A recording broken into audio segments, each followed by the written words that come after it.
Again, let's welcome back our co-host, New York Times best-selling author John Gilstrand. Good morning.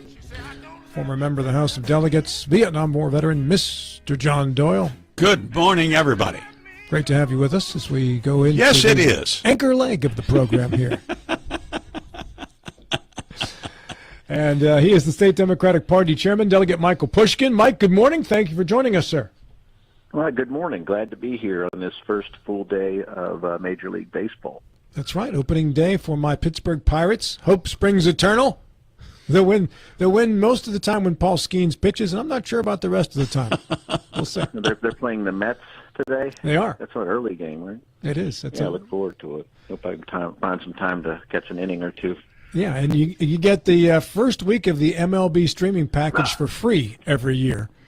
So the Pirates get 1 week to make or break it with me to determine if I'm going to pay or not.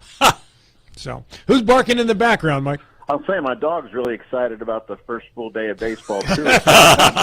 I'm not calling from the office, and I have one of those dogs that's very interested in anybody that happens to be walking up or down the street. Sounds like a little dog. She is a little dog with a big attitude. Is there any other kind?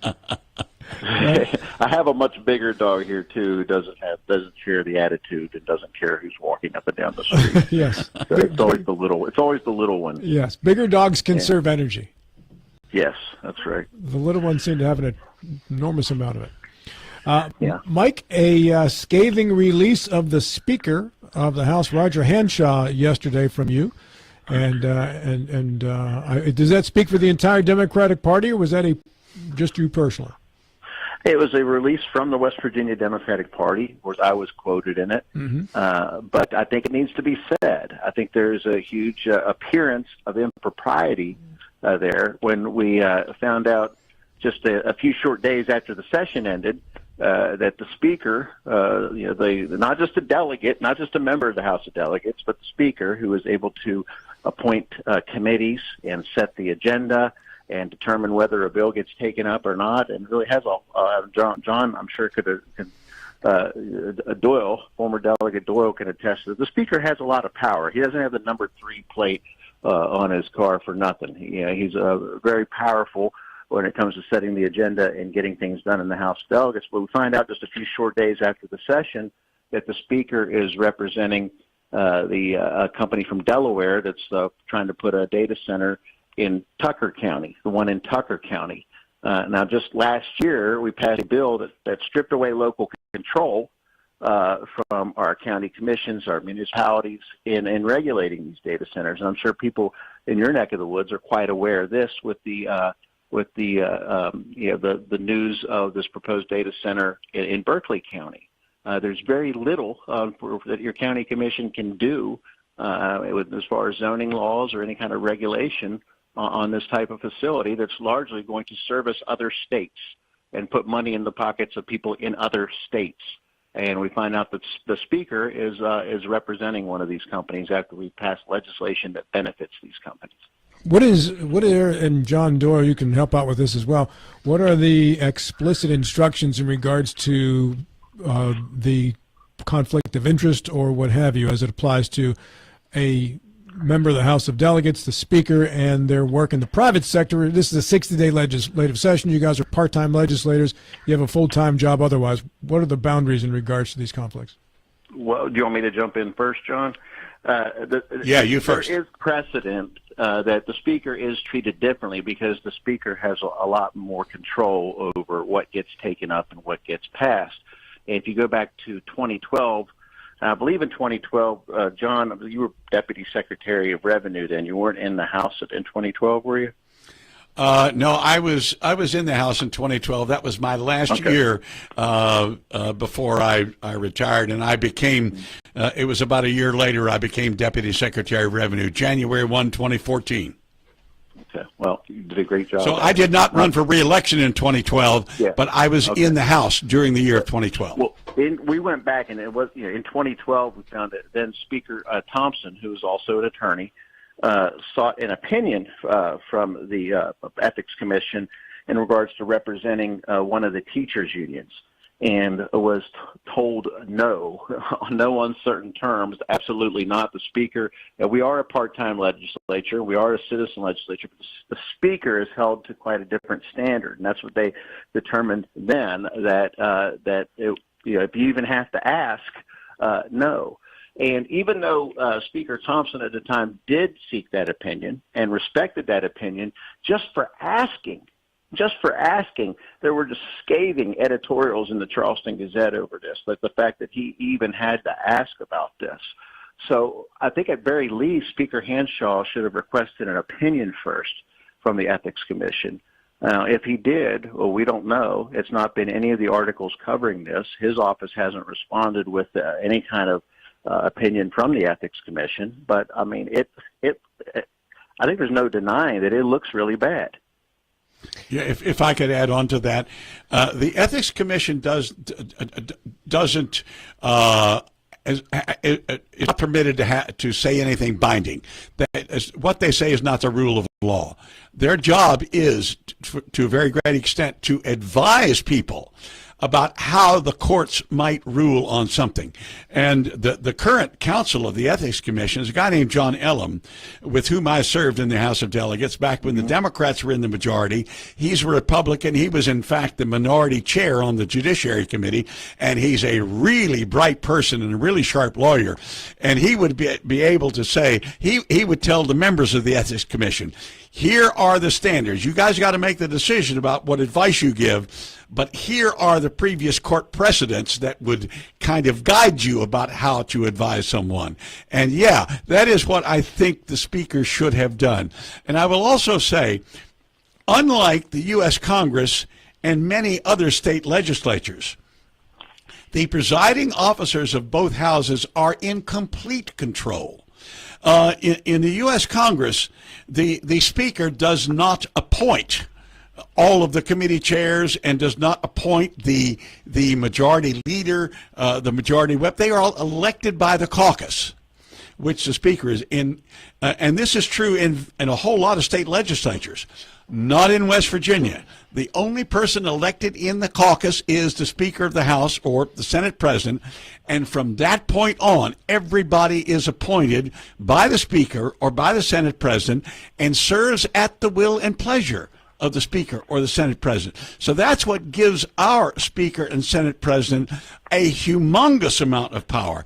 And in fact, about a couple dozen years ago, there were some discussions about the legislature, and very serious thought was given to making both of these offices full-time, because the view was that the rules that they had to abide by were almost full-time type rules. Mike, good morning. This is John Gilstrap. I make my living on fiction, so let's write a little fiction here. Let's take Speaker Hanshaw out of it. Okay, we're not talking about him specifically anymore. But let's talk about the nature of the conflict. In a worst case scenario, what could, from somebody else, what could flow from this? What is the danger of this particular conflict?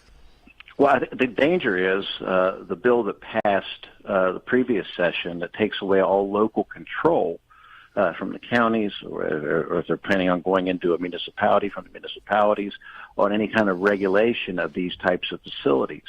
They strip away local control, which definitely favors these out-of-state interests that seek to put data centers in West Virginia. I think that everybody. Look, I'm using a phone right now. We all use data centers whether we know it or not. Mm-hmm. I'm not saying that we can't. But what we're saying is restore the local control. Let the people have some say so. So I'm sure the people in Berkeley County would like to have more say in that data center that's being proposed for northern Berkeley County.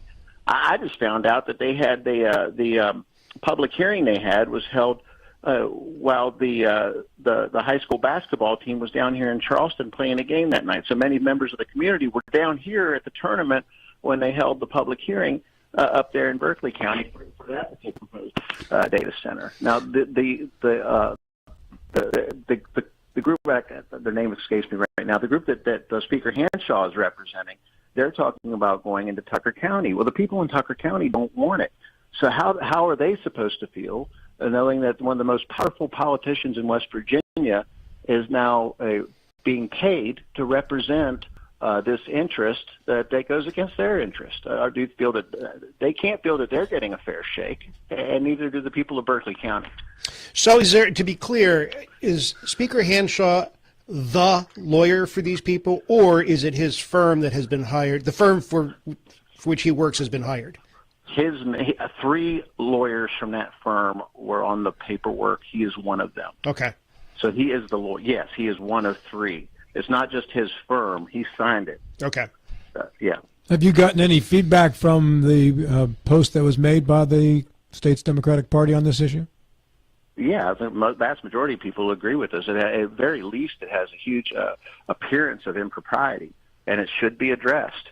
If the speaker did the right thing and sought an opinion from the Ethics Commission, then he should let people know that.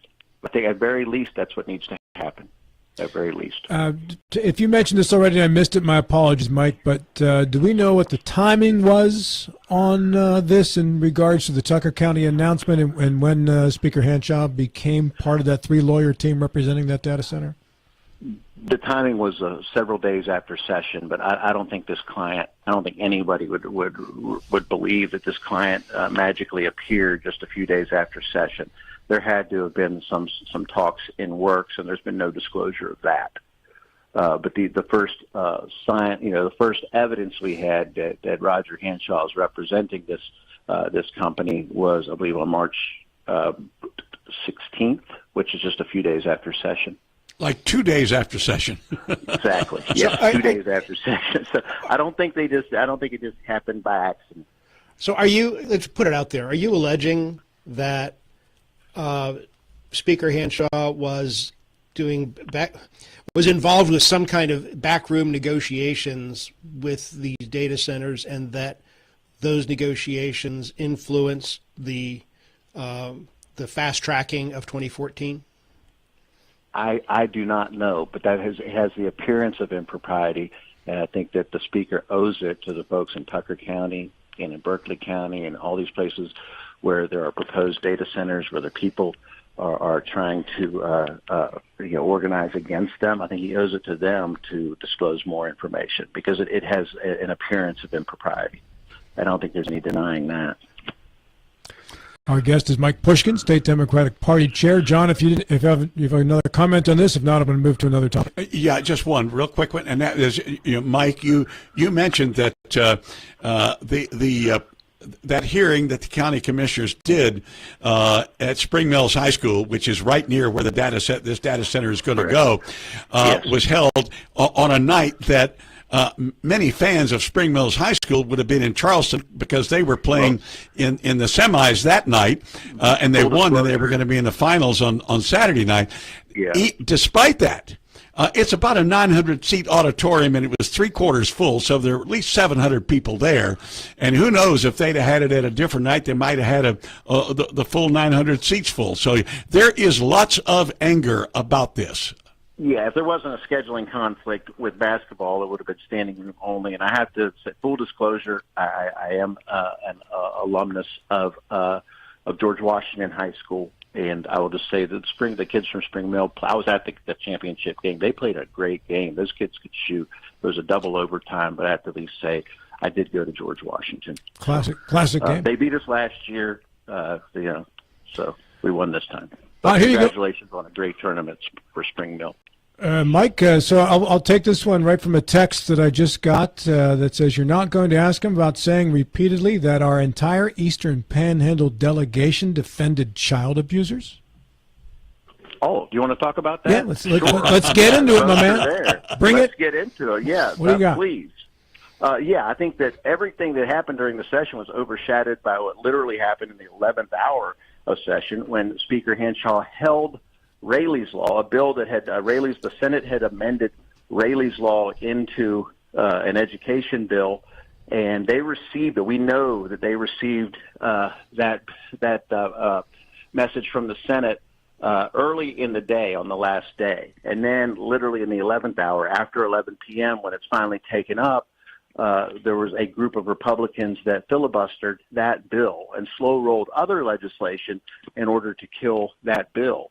What does that bill actually say? It says if a child is in public school and a teacher or an employee at that school, a mandatory reporter reports signs of abuse to CPS, it would simply put a 10-day hold on that family being able to remove that child from school. And unfortunately, what we've seen is people are aware of this loophole, and bad people are using this loophole in the law to hide child abuse from mandatory reporters.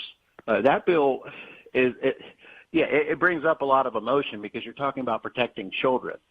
And anybody that voted for an amendment at 11:57 on the last night of session, if you're voting for an amendment, you are killing the bill. So the roll call is there. So if the entire Eastern Panhandle delegation voted for Burkhammer's amendment, yes, they killed the bill, a bill that would protect children, a bill that, in doing so, protected child abusers. Yes. You know what I find amazing out of this? This came up on the show a couple of weeks ago, that the CPS gets shut out. I mean, we know that little Charlie is being abused. We suspect little Charlie is being abused, and just taking him out of school breaks the link with CPS. I mean, that seems to me that it should follow the child no matter where the child goes. I'm wondering if that law doesn't need to be addressed too. And is that accurate, Mike? I'm not positive of that, but I know that whatever we can do to close any loophole to protect children, it should be bipartisan. It should have been a unanimous vote. And the fact that some folks chose that as a bill to filibuster, to slow down the entire legislature, to kill a bill that could potentially protect children, it was disgusting. So yeah, it left a horrible taste in a lot of folks' mouths at the end of session. But that's what this session will be remembered by. What happened there at the end? That there were some folks that felt so strongly about keeping this loophole in the law that bad people have used to hide the abuse of children. That's what they wanted to filibuster. So yeah, I'm glad you brought it up. In Berkeley County, that's not what the session's going to. What's that? Said in Berkeley County, that's not what this session's going to be remembered for. It's all 2014, but lack of locality pay. And I'm sorry, and I interrupted you. I should not have done that. The lack of they weren't able to pass the locality pay in the pay raise. Hey, Mike, what happened there? Because I've gotten the Republican version, the local version of what happened on that.